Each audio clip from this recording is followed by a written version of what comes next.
Hi friends, welcome to my channel. ఈరోజు topic ఏంటిదంటే పల్లవి ప్రశాంత్ అన్న అరెస్ట్ ఎందుకు అయ్యాడు దాని గురించి.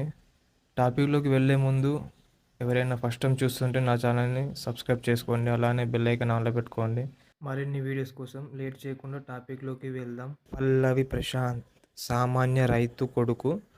తను బిగ్ బాస్కి రావడానికి కారణం ఒకటే, సామాన్యుడు అనుకుంటే ఏదైనా సాధించగలడు అని, తను అనుకున్నది సాధించాలి అని, మిగతా వారికి తను ఆదర్శం కావాలి అని బిగ్ బాస్లోకి ఎంటర్ అయ్యాడు. తను వచ్చిన తర్వాత తనకి నమ్మకాన్ని ఇచ్చింది శివాజీ అన్న, తర్వాత యావర్. వీళ్ళిద్దరే తనకి ధైర్యాన్ని ఇచ్చారు. తన గెలుపుకి కూడా వీళ్ళిద్దరే కారణమయ్యారు. మెయిన్గా శివాజీ అన్న.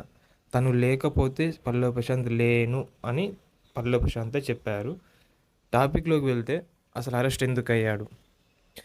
బిగ్ బాస్ విన్ అయిన తర్వాత పల్లవి ప్రశాంత్ తనని పోలీసులు వేరే దారి నుంచి వెళ్ళమని చెప్తే, పల్లవి ప్రశాంత్ నేను అలా వెళ్ళను, నన్ను గెలిపించింది వాళ్ళే, వాళ్ళని చూసి నేను వెళ్తాను అని అన్నాడు.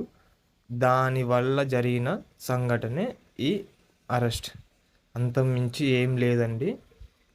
అసలు తను పల్లవి ప్రశాంత్ ఆ రోజు కాకుండా నెక్స్ట్ డే వీళ్ళందరినీ కలిస్తే బాగుండు అని పోలీసులు చెప్పారు.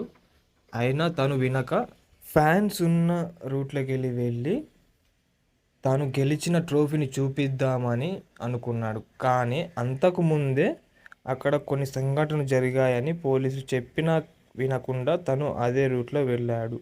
దాన్ని బేస్ చేసుకొని పల్లవి ప్రశాంత్ని అరెస్ట్ చేసి రిమాండ్ చేశారు. అంతకు మించి తనని ఏ కేసులో ఇరికించలేదు. పోలీసుల తప్పు అసలు ఇందులో లేనే లేదు.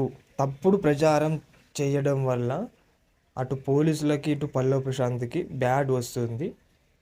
ఈ వీడియో చూసి ప్రతి ఒక్కరు తెలుసుకోవాల్సింది ఏంటిదంటే, ఎవరు పల్లవి ప్రశాంత్ని మోసం చేయలేదు, పోలీసులకి సహకరించలేడు అన్న ఒక కారణంతో తప్ప వేరే చెడు ఉద్దేశాలతోని పల్లవి ప్రశాంత్ని అరెస్ట్ చేయలేదు.